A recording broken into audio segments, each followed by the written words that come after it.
চুয়াডাঙ্গার জীবননগরে মাংসের বাজারে পচা মাংস বিক্রির অভিযোগে এক মাংস ব্যবসায়ীর দোকানে মোবাইল কোর্ট অভিযান পরিচালনা করেছে উপজেলা প্রশাসন।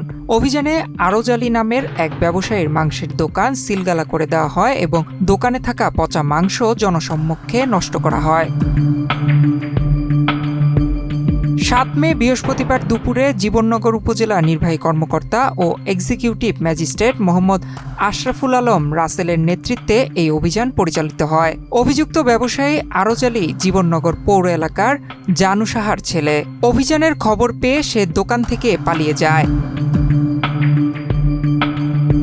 এক্সট্রিম মশার কয়েল প্ল্যান্ট ফাইবার দিয়ে তৈরি, তাই সহজে ভাঙে না, সুগন্ধিযুক্ত ও নিরবিচ্ছিন্নভাবে জ্বলে। ডেঙ্গু, চিকুনগুনিয়া বাহি সহ যে কোনো মশার বিরুদ্ধে দেয় এক্সট্রিম সুরক্ষা। বৃহস্পতিবার সকালে অভিযুক্ত মাংস বিক্রেতা আরজালির কাছ থেকে উপজেলার সীমান্ত ইউনিয়নের বিনিপুর গ্রামের রহমানের ছেলে বাদল ১৩ কেজি মাংস কিনে নিয়ে যায়।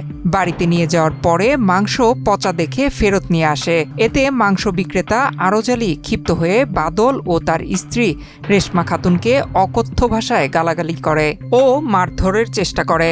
পরে নিরুপায় হয়ে তারা জীবননগর ইওনো অফিসে গিয়ে অভিযোগ করেন।